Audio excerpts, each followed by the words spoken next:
এখন শীত, এই সময় বড়ির তরকারিটা খুবই ভালো লাগে। যদি এই সময় কোনো মাছের মধ্যে বড়ি দিয়ে রান্না করা হয়, সেই তরকারি খাওয়ার স্বাদটাই বেড়ে যায় অনেক গুণ। এই শীতে বড়ির তরকারির সেই স্বাদটা নেওয়ারই আমি আজকে চেষ্টা করব। আমি আজকে রান্না করব কুমড়ো বড়ি দিয়ে কাতলা মাছের ঝোল। বন্ধুরা আসসালামু আলাইকুম, চলে আসলাম প্রতিদিনের মতো রান্না করতে। আমি আজকে রান্না করব কুমড়ো বড়ি দিয়ে কাতলা মাছ। মাছগুলো আমি হলুদ লবণ মরিচ দিয়ে সুন্দর করে মাখিয়ে তেলের উপর মচমচে করে ভেজে উঠিয়ে রেখেছি। এখন আমি সেই তেলের মধ্যে কুমড়ো বড়িগুলো ভেজে উঠিয়ে নেব।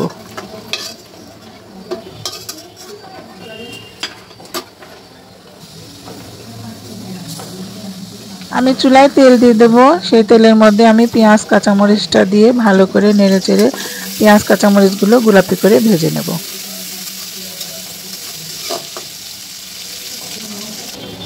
পেঁয়াজগুলো গোলাপি হয়ে এসেছে, এখন আমি দিয়ে দেবো বাটা পেঁয়াজ রসুন।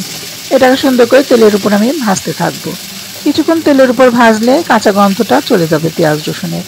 তখন আমি আস্তে আস্তে সব মশলাগুলো এর মধ্যে দিয়ে দেবো।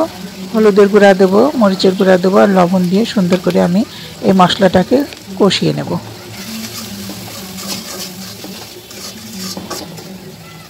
মশলাটা কষানোর জন্য সামান্য আমি পানি দিয়ে দেবো। এই পানি দিয়ে মশলাটা আরেকটু ভালো করে কষিয়ে নেব।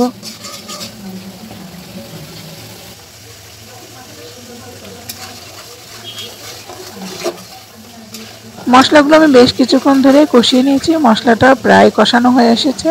মশলাটা কষানো হয়ে গেলে আমি দিয়ে দেব এর মধ্যে তরকারিগুলো।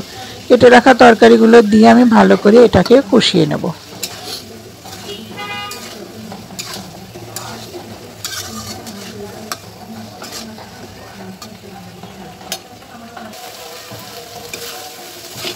বেশ অনেকক্ষণ ধরে আমি তরকারিটা কষিয়ে নিয়েছি। প্রায় কষাতে কষাতে তরকারিটা সিদ্ধ হয়ে এসেছে।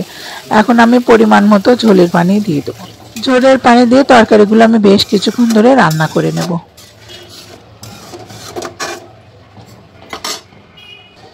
এখন তরকারিগুলো কিছুক্ষণের জন্য ঢাকনা দিয়ে ঢেকে রান্না করে নেব। ঢাকনাটা খুলে আমি বড়িগুলো দিয়ে দেবো। বড়িগুলো দিয়ে আর কিছুক্ষণ ধরে আমি ঢেকে বড়িগুলো রান্না করে নেব, যাতে বড়িগুলো সিদ্ধ হয়ে যায়। মাছের বড়ি আর তরকারিগুলো মোটামুটি সিদ্ধ হয়ে এসেছে। এখন আমি আগে থেকে ভেজে উঠিয়ে রেখেছিলাম মাছগুলো, সেই মাছগুলো এখন ঝোলের মধ্যে বসিয়ে দেব। ঝোলের মধ্যে বসিয়ে কিছুক্ষণ নাড়াচাড়া করে এটাকে আমি ঢাকনা দিয়ে ঢেকে সিদ্ধ করে নেব, যাতে মশলাগুলো মাছের মধ্যে ভালোভাবে ঢুকে যায়। বন্ধুরা আমার মাছ রান্না প্রায় হয়ে এসেছে। আজ এ পর্যন্তই, আবার আসবো নতুন কোনো ভিডিও নিয়ে। ততক্ষণ আপনারা ভালো থাকবেন, সুস্থ থাকবেন, আমার জন্য দোয়া করবেন। আসসালামু আলাইকুম।